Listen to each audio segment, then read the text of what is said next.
In the small dusty town of Willow Creek, Alabama, there lived a young woman named Maya. Her life had always been complicated, filled with moments that shaped her into the resilient person she was today. Adopted at just 5 years old after losing her biological parents in a tragic car accident, Maya found herself in the care of a wealthy white couple, the Whitakers. On paper, they seemed like the perfect family, successful, respected, and generous enough to take in a child who needed a home. But behind closed doors, their true colors showed. From the very beginning, Maya felt out of place. The Whitakers hadn't adopted her out of love or kindness. It was more about appearances. They wanted to look good in front of their friends and neighbors, showing off their charitable side by taking in a little girl who had nowhere else to go. But as time went on, it became clear that Maya wasn't really part of the family. She wasn't treated like a daughter. She was treated like help. Every day she was given chores no kid should have to do: cleaning, cooking, even taking care of their garden. It all fell on her shoulders. And if something wasn't done perfectly, there were harsh words, cold stares, and sometimes worse. The Whitakers never hit her, but they made sure she knew she didn't belong. Comments like, "You're lucky we took you in," or "Don't forget where you came from," followed her everywhere. It was as though they wanted to remind her every single day that she wasn't one of them. But Maya wasn't someone who gave up easily. Even though she felt unwanted, she poured her energy into school. Books became her escape, and learning gave her hope for a better future. Teachers noticed how hard she worked and encouraged her to dream big. By the time she graduated high school, she was at the top of her class. Scholarships opened doors that would have otherwise stayed shut, and soon she left Willow Creek behind to attend college in New York City. College changed everything for Maya. For the first time, she was surrounded by people who saw her for who she truly was, not just the color of her skin or where she came from. She thrived in her studies, earning degrees in marketing and business. After graduation, she landed a job at a prestigious firm, working her way up until she became an executive. Life in New York was busy, exciting, and full of possibilities. Slowly, she began to heal from the wounds of her childhood. Still, the Whitakers weren't completely out of her life. Every now and then, they'd call or send letters asking for money. Sometimes it was for medical bills, other times for emergencies that turned out to be vacations or home renovations. At first, Maya sent what she could, hoping to keep the peace. But over time, she realized they only reached out when they needed something. Frustrated and hurt, she stopped answering their calls altogether. She told herself she deserved better than to be used by the very people who claimed to raise her. For years, Maya managed to keep the Whitakers at arm's length. She built a life for herself in New York, a life filled with purpose, independence, and success. Little did she know, however, that her past wasn't done haunting her.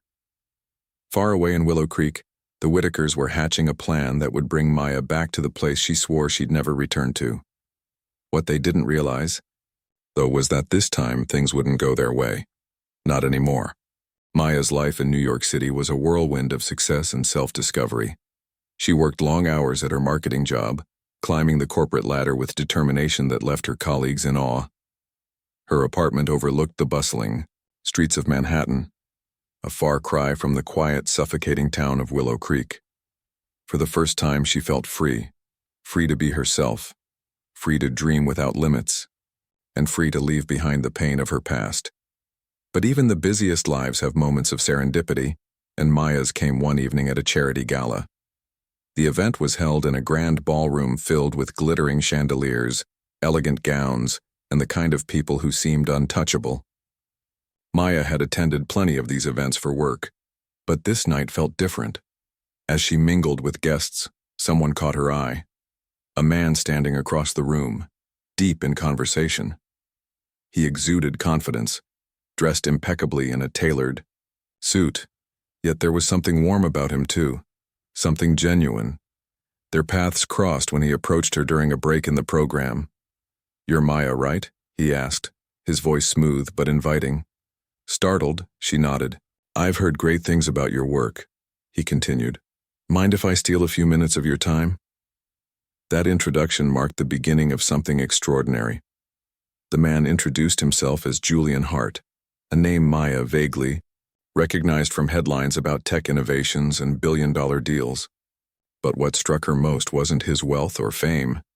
It was how he listened. Most people at events like this were more interested in talking about themselves, but Julian genuinely wanted to know her story. He asked thoughtful questions, laughed at her jokes, and made her feel seen in a way no one ever had before. Over the next few weeks, their connection grew stronger. Julian invited her to dinner, then to art galleries, and eventually to weekend getaways outside the city. With each passing day, Maya found herself falling for him, not because of his money or status, but because of the way he treated her. He celebrated her achievements, supported her ambitions, and never once made her feel small or insignificant. For the first time in her life, she understood what it meant to truly be loved. Their relationship blossomed quickly, fueled by mutual respect and admiration. Friends and co-workers couldn't help but notice the change in Maya. She smiled more, laughed louder, and carried herself with a newfound confidence. It was clear that Julian brought out the best in her, and she did the same for him. After 6 months of dating, Julian surprised her with a proposal on a snowy winter night. Down on one knee in Central Park, surrounded by twinkling lights, he promised to spend the rest of his life making her happy. Overwhelmed with emotion, Maya said yes. The wedding was nothing short of magical. Held in a luxurious venue overlooking the Hudson River, it was attended by friends, family, and some of the most influential figures in both their worlds. Maya wore a stunning gown, her hair styled in soft curls, while Julian looked dashing in a classic black tuxedo. As they exchanged vows, tears streamed down Maya's face, not just from joy, but from gratitude. She had come so far from the little girl who scrubbed floors in Willow Creek, and now she stood beside a man who cherished her for exactly who she was. Life as Mrs. Hart was everything Maya could have hoped for. Julian spared no expense ensuring she lived comfortably, but more importantly, he created a home filled with love and laughter. They traveled the world together, explored new hobbies, and built dreams side by side. Yet, despite all the happiness, shadows of Maya's past occasionally crept back in. Calls from Willow Creek still came, though less frequently now. Each time it was the same routine. The Whitakers would beg for money or demand she return home for some urgent matter. At first, Maya tried to ignore them. She told herself she didn't owe them anything. They'd given her a roof over her head, sure, but they'd also taken so much more. Still, guilt lingered in the corners of her mind. Maybe they really did need help. Maybe she should try to forgive them. These thoughts gnawed at her until one day she decided to confront the situation head-on. It started with a phone call. Eleanor, Whitaker's voice trembled as she spoke, claiming Charles was gravely ill and needed immediate medical attention.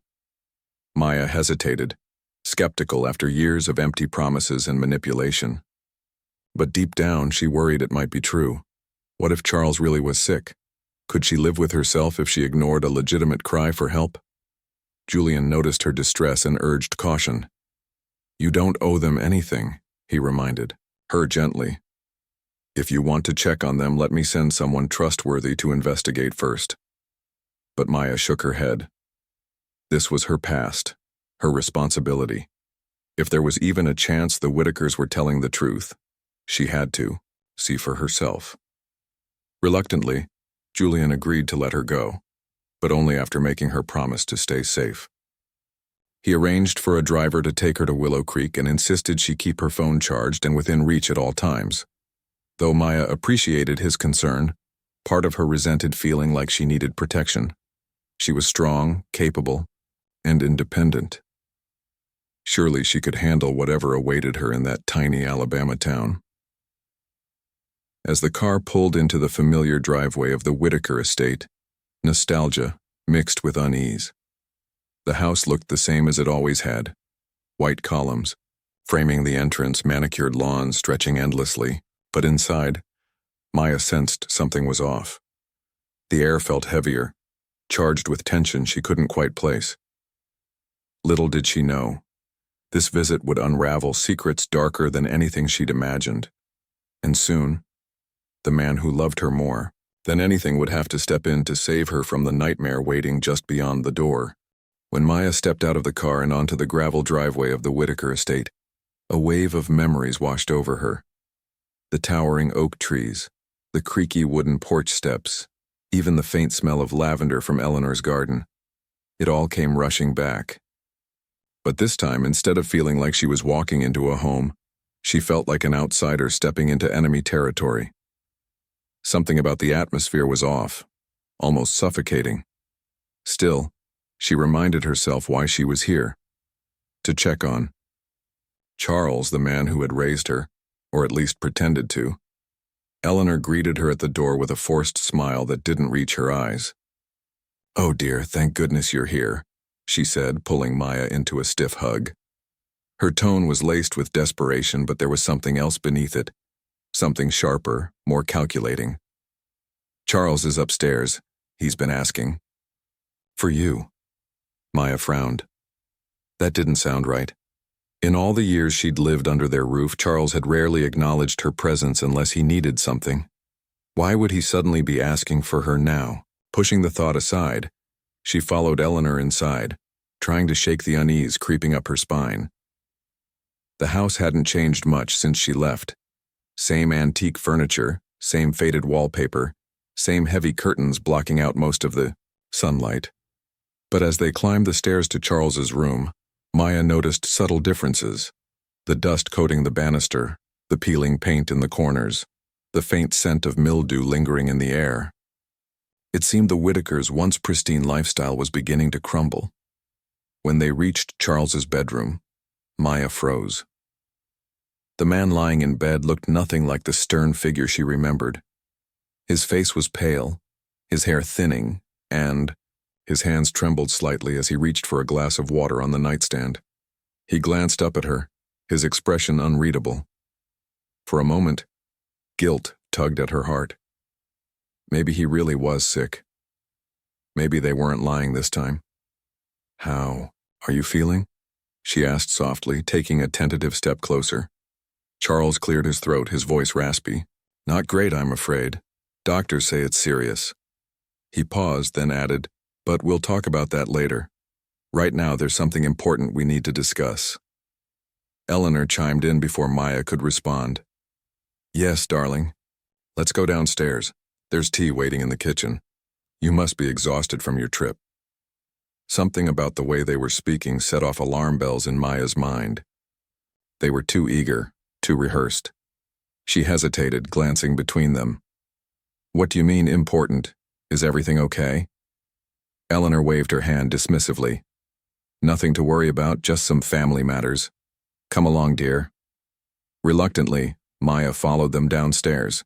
As they sat around the kitchen table sipping lukewarm tea, Eleanor finally got to the point. "We've been meaning to talk to you about your trust fund," she began, her voice dripping with false sweetness. "It's come to our attention that certain discrepancies have arisen." Maya blinked, stunned. "My trust fund? What discrepancies?" Charles leaned forward, his weak demeanor suddenly replaced by a steely glare. "Don't play dumb with us, girl. We know what you've been doing. Siphoning money without our permission, cutting us off when we need it most. Do you have any idea how much trouble you've caused?" For a moment, Maya couldn't speak. Her trust fund was supposed to be her safety net, a legacy left behind by her biological parents to ensure she'd always have financial security. Over the years, she'd assumed the Whitakers were managing it responsibly. Now she realized they'd been using it for themselves, draining it bit by bit while feeding her lies about its status. "I haven't touched my trust fund," she said firmly, her voice steady despite the anger bubbling inside her. "And if there are discrepancies, maybe you should look in the mirror." Eleanor slammed her teacup down, her mask of civility slipping. "Don't you dare speak to us like that. After everything we've done for you, taking you in, raising you, giving you a roof over your head, you repay us like this? You ungrateful little—" "Enough!" Maya stood abruptly, her chair scraping against the floor. "I didn't ask to be adopted. I didn't ask for any of this. All I wanted was a chance to make my own life, and yet you've spent years trying to control me, manipulate me, and now steal from me." Well, it ends today. Her words hung in the air, sharp and final. For a brief moment, silence filled the room. Then Charles slowly pushed himself to his feet, his frail appearance replaced by a menacing energy. You think you can just walk away? You think you're better than us because of your fancy job and your rich husband? Let me tell you something. You'll never escape us. Not completely. Before Maya could react, Eleanor grabbed her arm, her grip surprisingly strong. Panic surged through her as she tried to pull away, but Eleanor only tightened her hold. Take her to the barn, Charles ordered coldly, his voice devoid of emotion.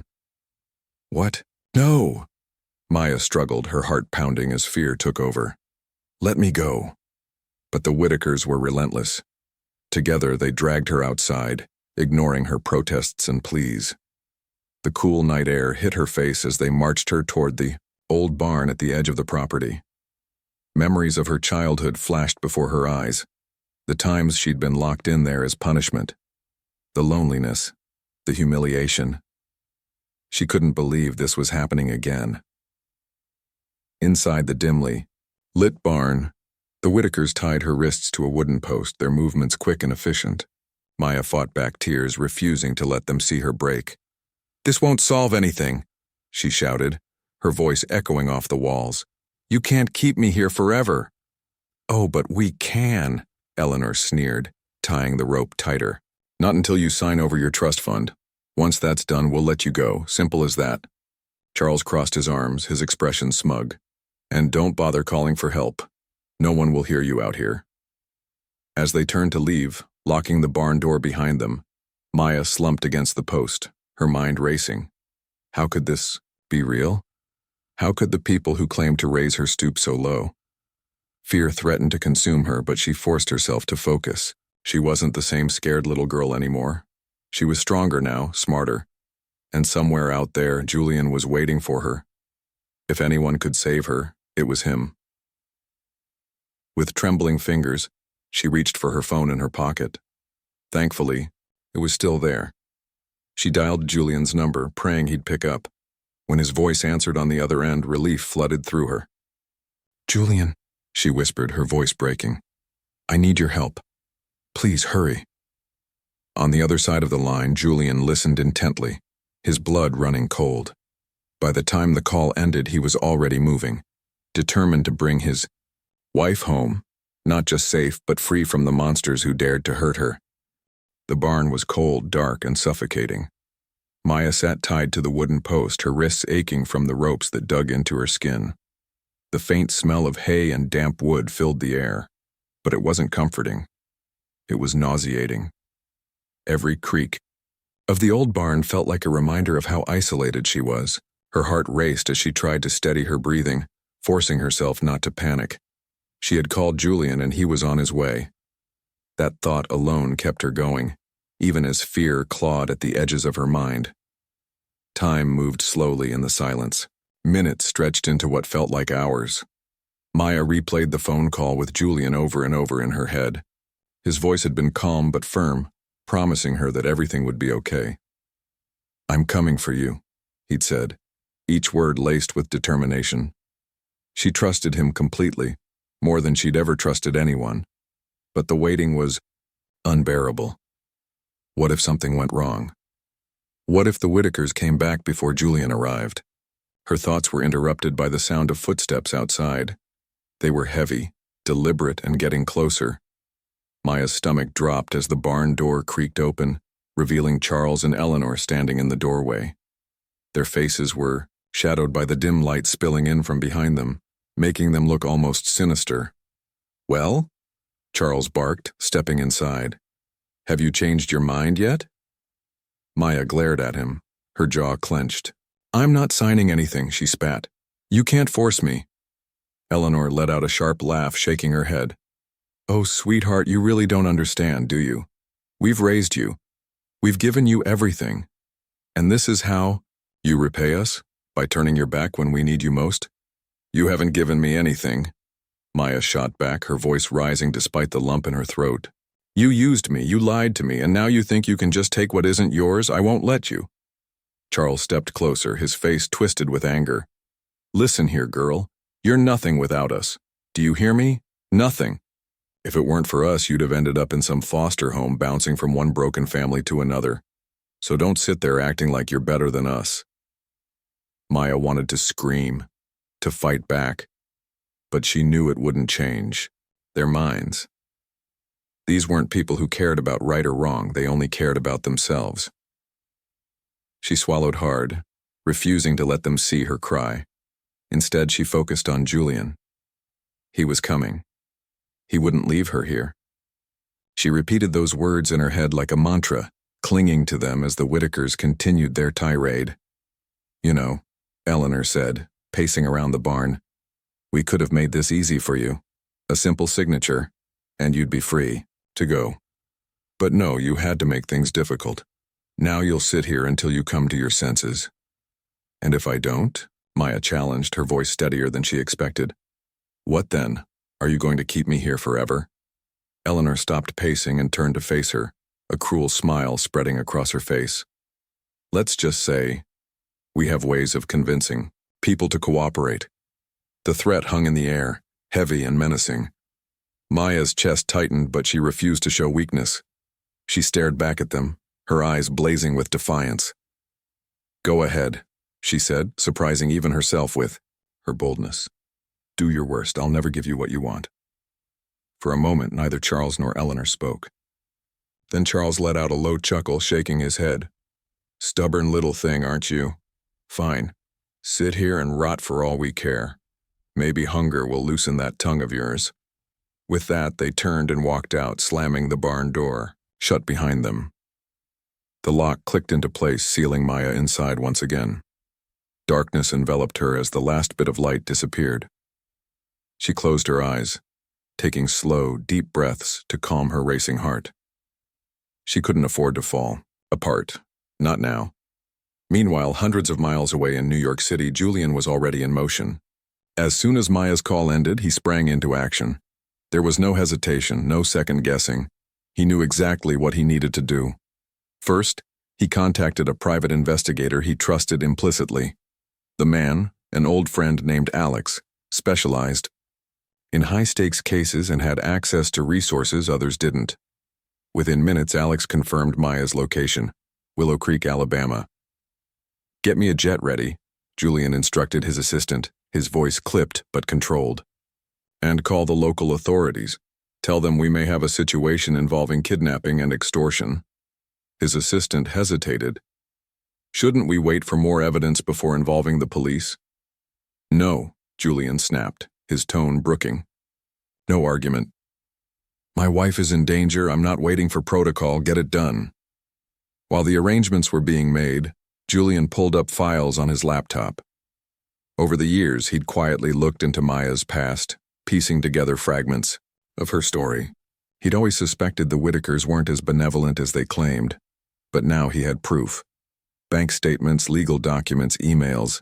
It all pointed to one thing: fraud.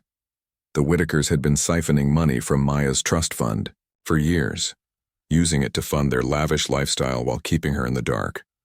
Julian forwarded the evidence to Alex, instructing him to hand it over to the authorities. Make sure they understand the urgency, he said. These people are dangerous. By the time Julian boarded the private jet, he was armed with everything he needed: proof of the Whitakers' crimes, contact information for key officials in Willow Creek, and an unshakable resolve to bring Maya home safely. Sitting in the plush leather seat, he stared out the window as the city lights faded below. His mind raced with scenarios. What condition would Maya be in when he found her? Would the Whitakers resist? What if they hurt her before he got there? He pushed the thoughts aside, focusing instead on the task ahead. Fear wouldn't help him. Action would. For the entire flight, he reviewed the details of the case, strategizing every possible move. When the plane touched down in Alabama, Julian wasted no time. A black SUV was waiting for him on the tarmac, along with Alex and two uniformed officers. We've got a warrant, one of the officers said, holding up a folder. Based on the evidence you provided, we can arrest them immediately. Good, Julian replied, his voice tight with emotion. "But first we find my wife." The drive to the Whitaker estate felt endless. The roads were narrow and winding, flanked by dense woods that seemed to close in around them. As they approached the property, Julian scanned the area, his eyes narrowing at the sight of the sprawling house. It looked eerily quiet, almost abandoned, but he knew better. Somewhere on this land, Maya was waiting for him. When they reached the driveway, Julian didn't wait for the others. He jumped out of the car, his long strides eating up the distance to the front door. Before he could knock, however, a flicker of movement caught his eye, a dim light glowing from the direction of the barn. Without hesitation, he headed straight for it, the officers following close behind. As they neared the barn, Julian's heart pounded in his chest. He could feel it, that gut instinct telling him Maya was inside. The door was locked, but it barely slowed him down. With a swift kick, it swung open, revealing the scene within. There she was, tied to a post, her face pale but determined. Relief washed over him as their eyes met.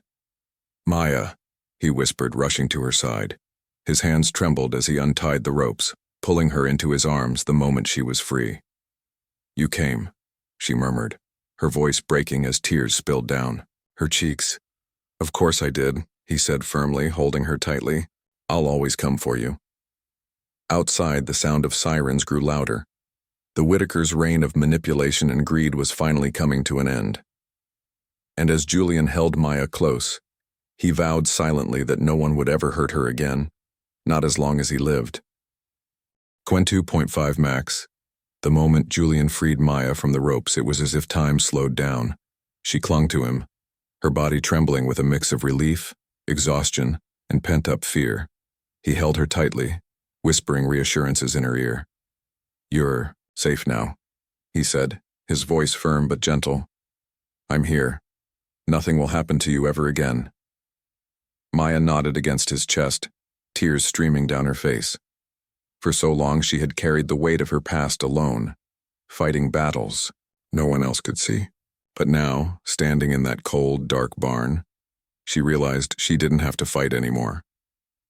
Julian wasn't just her husband. He was her anchor, her protector, her partner. And for the first time in years, she allowed herself to lean on someone, without hesitation. Outside, the sound of approaching sirens grew louder. Red and blue lights flashed through the cracks in the barn walls, casting eerie shadows across the wooden beams. The officers moved quickly, spreading out around the property. Alex, the private investigator, stayed close to Julian and Maya, ensuring they were shielded from any potential danger. As the group stepped out of the barn into the chilly night air, Charles and Eleanor emerged from the house, their faces pale and panicked. They must have heard the commotion and realized their plan had unraveled. Eleanor's hands flew to her mouth in shock when she saw Maya standing beside Julian, free and unharmed. Charles, however, looked furious, his jaw clenched as he glared at them. "What is the meaning of this?" Charles demanded, his voice shaking with anger. "Who gave you permission to barge onto our property?" One of the officers stepped forward, holding up the warrant. "Mr. Whitaker, we have reason to believe you've committed multiple crimes, including fraud, extortion, and unlawful detention. You are under arrest," Eleanor gasped, clutching at Charles's arm. "This is ridiculous. We haven't done anything wrong." "Save it for the lawyers," another officer said curtly, pulling out handcuffs.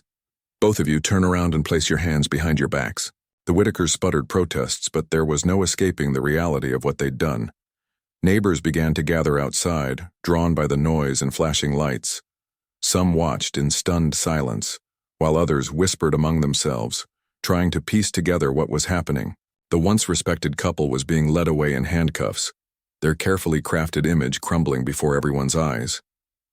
Julian kept a protective arm around Maya as they stood nearby, watching the scene unfold. He could feel her tense beside him, her emotions a whirlwind of anger, sadness, and disbelief. Part of her wanted to scream at them, to confront them about every lie, every manipulation, every cruel word they'd ever spoken. But another part of her simply wanted to walk away, to leave them behind forever and never look back. "You don't owe them anything," Julian murmured, sensing her internal struggle. Let them answer for what they've done. Maya took a deep breath, nodding slowly. He was right. She didn't need to waste her energy on people who had already taken so much from her. Instead, she focused on the present, the warmth of Julian's embrace, the steady rhythm of his heartbeat, the knowledge that she was finally free. Later that night, after the chaos had died down, Maya sat in the passenger seat of the SUV as Julian drove them toward the nearest hotel. The authorities had assured them that the Whitakers would remain in custody until their court date, and Maya had given a statement detailing everything that had happened. It was exhausting, reliving those moments, but she knew it was necessary. Justice wouldn't come easily, but it would come. As they pulled into the parking lot of a quiet boutique hotel, Julian glanced over at her. "How are you holding up?" he asked softly. She hesitated before answering, unsure how to put her feelings into words.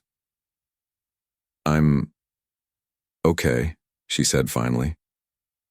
"Just processing everything, I guess. It's hard to believe it's really over." "It's not completely over," Julian admitted. "There's still the legal process ahead, but tonight you can rest. Tomorrow we'll figure out the next steps together." Maya smiled faintly, grateful for his calm presence. "Thank you," she said quietly, "for coming for me, for believing me, for everything."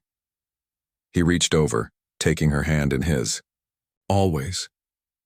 Inside the hotel room, the atmosphere was warm and welcoming, a stark contrast to the cold, oppressive barn where Maya had spent hours fearing for her life. Julian ordered room service, insisting she eat something even though she claimed she wasn't hungry. As they sat side by side on the couch, picking at plates of food neither of them truly tasted, Maya found herself opening up about her past in ways she never had before. "I always knew they didn't love me," she confessed, staring down at her plate. "But I think part of me hoped they did, hoped that maybe they cared just a little. Now I know the truth. They only saw me as a means to an end. A paycheck." Julian listened intently, his expression soft but serious. "They don't define you," he said firmly. "Your worth isn't tied to what they thought of you. You're incredible, not because of them, but in spite of them." His words struck a chord deep within her. For so long she had let the Whitakers' cruelty shape how she viewed herself. Their constant reminders of how lucky she should feel, how she didn't belong, had chipped away at her confidence year after year. But sitting there with Julian, surrounded by his unwavering support, she began to see herself differently. She wasn't the scared little girl they had tried to break. She was strong, resilient, worthy. The following morning, news of the Whitakers' arrest spread like wildfire. Local reporters descended on Willow Creek, eager to uncover the details of the scandal. Headlines screamed about the charitable couple exposed as frauds, detailing their decades-long scheme to exploit Maya's trust fund. Social media exploded with reactions, ranging from outrage to sympathy for Maya's plight. Back in New York, Maya and Julian decided to address the situation publicly. With the help of their lawyers, they released a joint statement acknowledging the abuse Maya had endured and thanking law enforcement for their swift action. They also announced plans to establish a foundation aimed at supporting adoptees who faced neglect or mistreatment, a cause close to Maya's heart. "We want to turn this painful chapter into something positive," Maya explained during a televised interview weeks later. "No child should grow up feeling unwanted or used. If sharing my story helps even one person realize they aren't alone, then it's worth it." Her words resonated with viewers across the country. Letters poured in from strangers thanking her for speaking out, sharing their own stories of adoption, struggles, and survival. Maya read each one, touched by the courage and resilience of others who had walked similar paths. In the months that followed, Maya threw herself into building the foundation. Working alongside Julian, she created programs to provide resources, counseling, and advocacy for adoptees and foster children. Together, they traveled to conferences, met with lawmakers, and raised awareness about the systemic issues plaguing the adoption system. Through it all, Maya continued to heal. Therapy sessions helped her unpack years of suppressed pain, while journaling became a form of self-expression and release. Slowly but surely, she reclaimed pieces of herself that the Whitakers had tried to destroy. And through every step of her journey, Julian remained by her side, a constant source of strength and love. Their bond grew stronger with each passing day, built not just on romance but on mutual respect, trust, and shared purpose. Looking back, Maya realized that her time in Willow Creek wasn't just a nightmare. It was a catalyst. It forced her to confront the ghosts of her past, to stand up for herself, and to embrace the power of her own voice. She wasn't the same person who had walked into that barn, tied to a post and terrified. She was someone new, someone stronger, braver, and infinitely more hopeful. 2.5 max months had passed since the night Maya was rescued from the barn, and life had transformed in ways she never imagined. The trial against Charles and Eleanor Whitaker dominated headlines for weeks, exposing their decades-long scheme of financial exploitation and emotional manipulation. Evidence presented in court painted a damning picture. Forged documents, falsified bank statements, and testimonies from former employees who confirmed the couple's greed and cruelty. By the time the verdict was delivered, there was no doubt in anyone's mind they were guilty on all counts. The judge sentenced them to prison without parole, citing the severity of their crimes and the lasting impact on Maya's life. As the gavel came down, Maya felt an unexpected wave of relief wash over her. It wasn't just about justice being served, it was about closure. For years, she had carried the weight of their betrayal, questioning whether she deserved better. Now, finally, she could let go of that burden. But the end of the trial didn't mean Maya stopped fighting. If anything, it marked the beginning of a new chapter, one filled with purpose and determination. With Julian by her side, she poured her energy into building the foundation they had dreamed up during those sleepless nights at the hotel. They named it Wings of Hope, a nod to Maya's journey of breaking free from her past and soaring toward a brighter future. Wings of Hope quickly gained momentum, becoming a beacon of support for adoptees and foster children across the country. Maya and Julian worked tirelessly to create programs tailored to the unique challenges faced by these vulnerable groups. Counseling services offered safe spaces for individuals to process trauma, while mentorship initiatives paired young people with adults who understood what they were going through. Educational workshops taught practical skills like budgeting, job hunting, and navigating legal systems, empowering participants to take control of their lives. One of the Foundation's most impactful projects was a storytelling platform called Voices Unbound. Through this initiative, adoptees and former foster kids shared their experiences, both struggles and triumphs, through essays, videos, and live events. These stories resonated deeply with audiences, humanizing the issues often overlooked by society. For many contributors, including Maya herself, sharing their truth became a form of healing. Seeing the foundation grow gave Maya a sense of fulfillment she hadn't known before. Each success story reinforced her belief that change was possible, even in the face of overwhelming odds. She often reflected on how far she'd come, from the little girl scrubbing floors in Willow Creek to the woman standing on stage, inspiring others to rise above their circumstances. Julian played an integral role in everything Maya achieved. His unwavering support extended beyond words. He rolled up his sleeves and worked alongside her, whether it was organizing fundraisers, meeting with donors, or brainstorming ideas late into the night.